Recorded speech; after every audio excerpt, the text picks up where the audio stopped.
What is up, you guys? I'll be back for another video, and today I'm going to be doing a review on Sonic Frontiers because I recently just replayed the game. Also, I'm wearing a Sonic shirt. This is the one Sonic shirt I always like bragging about that I'm wearing because I don't know, I love it that much. Technically a Shadow shirt. Also, it's for your Shadow, so yeah. I mean, not anymore, but that's what the shirt was for. Whatever. But anyway, yeah. So I recently replayed Sonic Frontiers, and to be honest, I like the game a lot more now than I did before. I'm going over my history with the game. I got the game back when it first launched, or at least shortly after, because I remember it came out. I think it was November of 2022, right? I got it like a week after my birthday, a week or two after. It was around the time Black Panther 2 came out. I remember I got it like the day I saw Black Panther 2, like after I went to the theater. I was like, oh, can I go to GameStop and pick up the new Sonic game? And that's what I did. And the best part about that day was the fact that I got a free steelbook with it as well, so that was pretty cool. Then of course I played the game, and I remember after I finished playing it, I thought it was pretty decent. It was a pretty decent Sonic game. And that was when I wasn't like the biggest Sonic fan in the world. Honestly, like, yeah, obviously I like the movies, and obviously I played Sonic Adventure 2, which was I still think the best Sonic game of all time. But of course, it wasn't until last year, like early last year or so, that I really started to get into Sonic, like a lot more, obviously. I mean, here we are now. I'm like a big Sonic nerd. And now that I have been a huge fan of Sonic over the last year now, I wanted to see what I would think of Frontiers, now being a much bigger fan. Because this was my first time fully replaying the story. I tried to replay it like a year or so ago, I think, but I got like halfway through it, and then my progress like restarted for some reason, and I just kind of gave up. So this is my first full time actually replaying the game. Also, sorry, my hair looks bad. I just got out of the shower. Wow, looks like a bald spot like that. Not a bald spot, like a forehead spot, if that makes sense.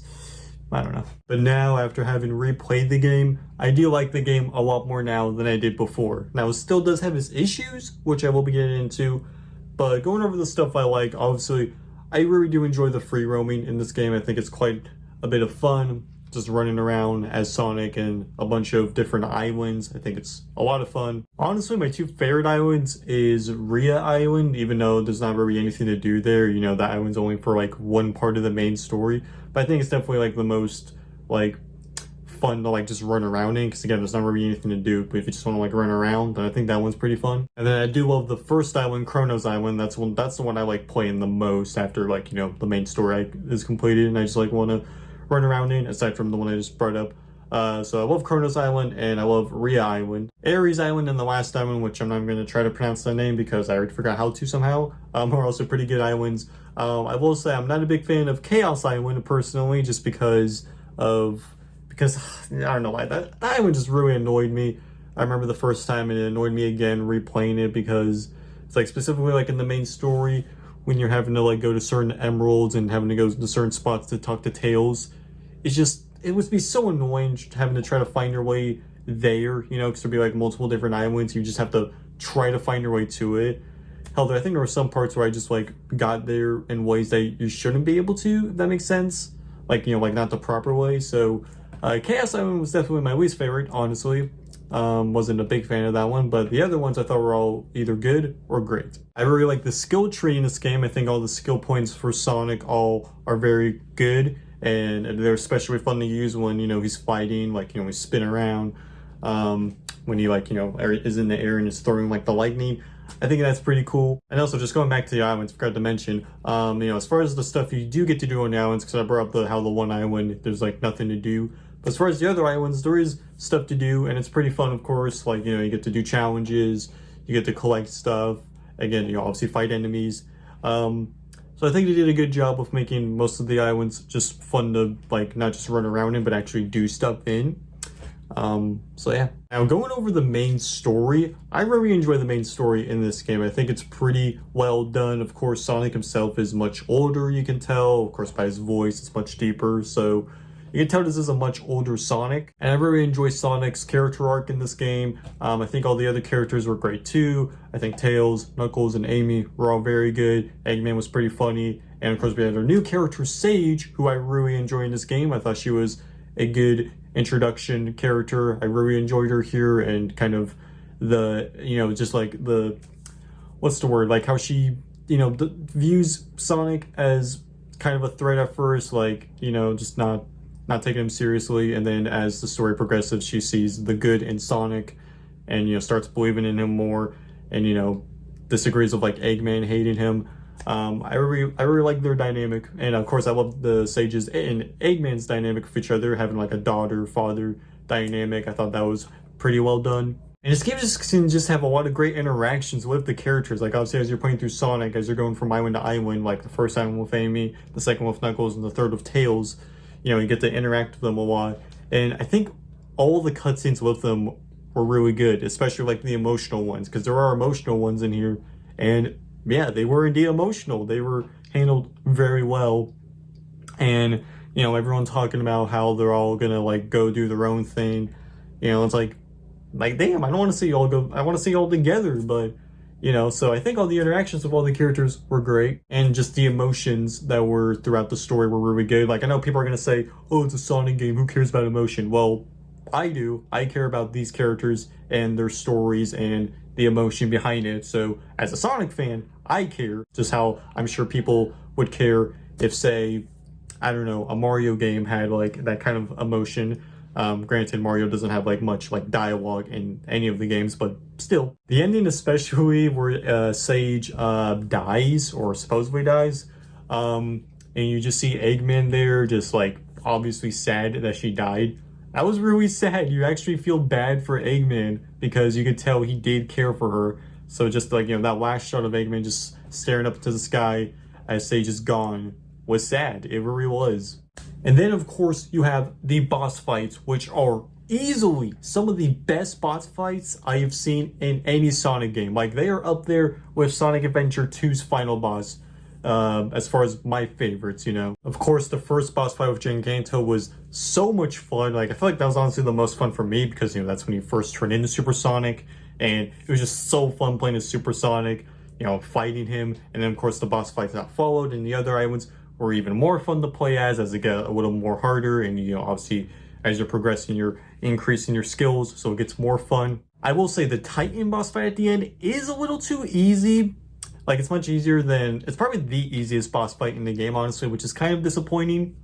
But still it was fun, defeating it, but that is definitely the easiest boss fight, which was kind of weird that they would have that be the easiest, the last boss fight, because I would argue probably I don't know which one. Definitely the second or third boss fight was the hardest, so I'm surprised, it wasn't the final one, the Titan, but whatever. There is the end extra parts that if you're playing on hard mode, of course, there's a whole extra section that's the end. But I didn't play on hard mode, I played on normal mode, so I didn't get to play that. And the fucking music in this game is great. Also, I'm sorry if it sounds like I've been kind of whispering throughout this whole video. It's like really quiet here, and people are here, so it makes it harder for me to talk louder, so I'm sorry. I saw my mom going to the garage.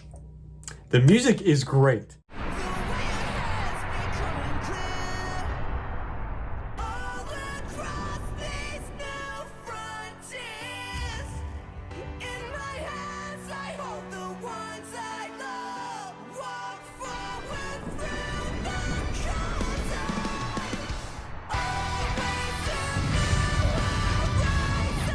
Of course, just recently the music passed 200 million streams or something like that. I saw the Sonic account posted, and that is well deserved. The music in this game goes so fucking hard. I mean, obviously, almost every Sonic game has great music, but this one especially has such great music, especially during the boss fights again. Like, god damn, it is just so nice to listen to. The end credit songs were great, especially the first one. And yeah, this is just such a fun game. Again, as far as problems I have with it, like I said, one of the islands isn't all that fun in my opinion. I don't think it's that great. And I guess the game can get a little bit repetitive at certain points, specifically with just like, running around collecting either, the emeralds or the hearts, or the items that you need to be able to talk to characters. I guess that's the whole point of the game, but I guess it can be a little repetitive at parts. So yeah, but overall I think Sonic Frontiers is a lot of fun. And going over the DLC now, I might as well add the DLC in here. I will be honest, I'm not a big fan of the DLC, to be completely honest, because it's like with the DLC, it's like they heard complaints about how the final boss was too easy. And so they went ahead and made the DLC like impossible to beat. Like, yeah, obviously it's possible to beat. I was able to get through it all. But like specifically about like the final boss from Titan, yeah, it is harder than it was in the main story, but it's like they made it impossible to do. It's like, yo, we didn't mean for you to make it impossible, we just meant for you to make it harder. And I mean, they did, but whatever. It was still a cool boss fight. Of course, you got to play as characters like Amy, Tails, and Knuckles, all of which were pretty fun. I do think it was kind of dumb how certain like abilities of theirs you weren't able to use until you like leveled them up. Like, you know, like just like stomping or hitting. I thought all those like needing skill points was kind of weird and was kind of time consuming to have to get those. But you know, it was still cool, and it was cool getting to level them all up.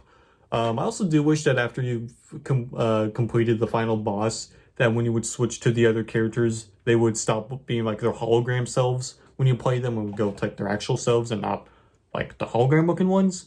But that's just a personal thing. And the basically alternate ending, that's a word, the alternate ending where we see Eggman look into the sky with Sage next to him was very nice to see. Because of course, you know, at the end of the main story, you see Eggman sad that Sage is gone.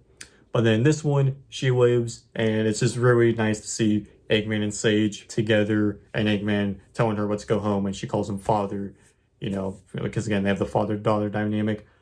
Really good stuff, and I really enjoyed it. So overall, I really enjoyed Sonic Frontiers after replaying it. Again, when I first played it, I thought it was decent, but having replayed it, I honestly really enjoyed the game. Now, I know a lot of people don't like it, and I can totally see why after replaying it. But me personally, I had a lot of fun with it. I had a lot of fun with the game, and if I had to rate it, I would probably give it an 8 out of 10, to be honest. Maybe a 7.5 on the lower end. I'll go 7.5 or an 8. Somewhere around that. 7.5 or an 8. Yeah. And I'm really looking forward to the next mainline Sonic game, because I think Sonic Frontiers really brought the Sonic franchise back after the disaster that was Sonic Forces.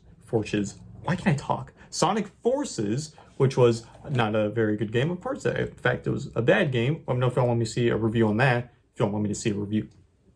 Let me know if y'all want me to do a review on Sonic Forces. Because so far, what have I done? 2 Sonic reviews now? 2 Sonic game reviews on Sonic X Shadow, Generations, and now Sonic Frontiers.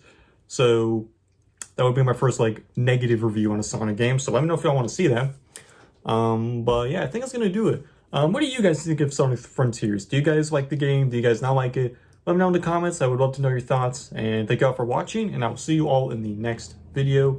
Peace out.